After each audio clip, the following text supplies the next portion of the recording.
In a region torn apart by war, distrust, and decades of failed diplomacy, one unexpected figure is re-emerging with a bold proposition: peace. As multiple conflicts flare across the Middle East, from Gaza and Iran to Syria and Yemen, former U.S. President Donald Trump is positioning himself as the only leader with the leverage to reset the regional order.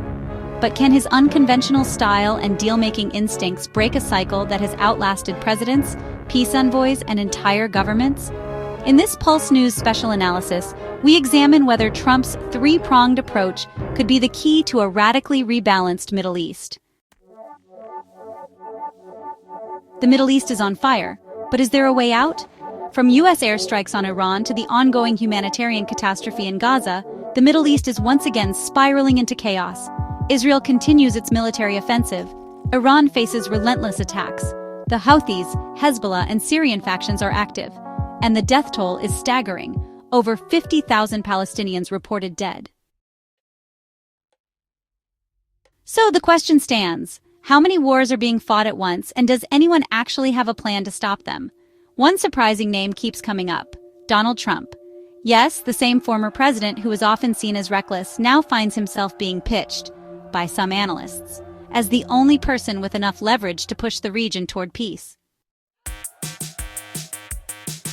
What would a Trump peace plan look like? According to foreign policy analyst and Middle East correspondent Megan Stack, the region's collapse has paradoxically created a narrow opening for diplomacy, if it's handled ruthlessly and realistically. Here's the crux of the strategy.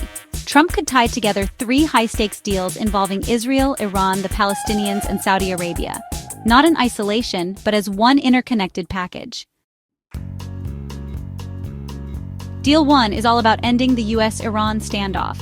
Iran's economy is, well, strangled by U.S. sanctions. Its military proxies have been decimated, and its nuclear ambitions are under threat of Israeli or American retaliation. The offer on the table? Iran abandons its nuclear weapons program in exchange for partial sanctions relief. This, honestly, echoes the 2015 nuclear deal signed under Obama. But Trump could rebrand and reshape it as his own. And despite opposition from Israeli hardliners, Iran's current weakened position makes it more likely to say yes. Deal 2 is a ceasefire and a path to statehood for Palestinians. As long as Israel keeps bombing Gaza, Saudi Arabia refuses to normalize relations, Iran stays hostile, and, well, the bloodshed just continues. Trump's leverage? U.S. weapons.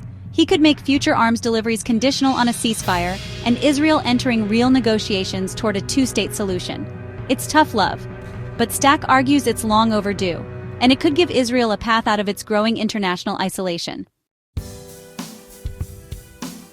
Deal 3 is Saudi Arabia recognizes Israel.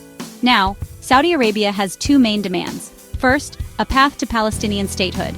Second, security guarantees from the United States against Iranian threats. If you think about it, Trump's previous two deals directly meet both of these criteria. With Iran contained and Gaza de-escalated, the Saudis could finally formalize ties with Israel. That would be, honestly, a massive diplomatic breakthrough in the Arab-Israeli conflict. But could this actually happen? Well, critics argue that Trump lacks consistency. He's praised peace one day and, launched missiles the next. His controversial remarks about Gaza and threats to occupy it really haven't helped either. But here's the thing. Trump is transactional, and actually, that might be the right tool for this job. Each side in the Middle East wants something. Iran wants economic survival, Israel wants security, Palestinians want sovereignty, Saudi Arabia wants status and stability. With enough pressure and a willingness to upset friends, Trump might, surprisingly, be the only person capable of bringing all four to the table. So, why does this matter? Well, honestly, the stakes are sky high. If this doesn't happen, the alternative is, frankly, pretty grim. We could see more war in Gaza, the possibility of a US-Iran conflict, regional collapse, even nuclear escalation. There's also the risk of mass displacement and global economic shocks. Peace, even if partial or fragile, could open trade routes, rebuild ancient connections, and save lives.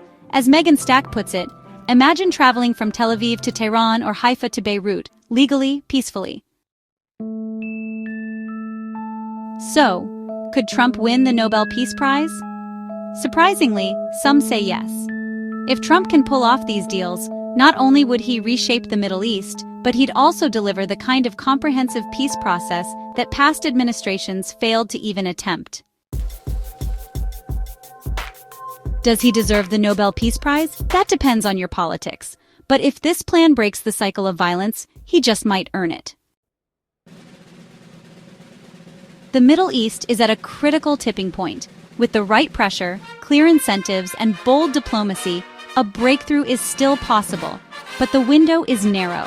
Whether Trump is remembered as a disruptive force or a historic peacemaker will depend not on his intentions, but on his execution.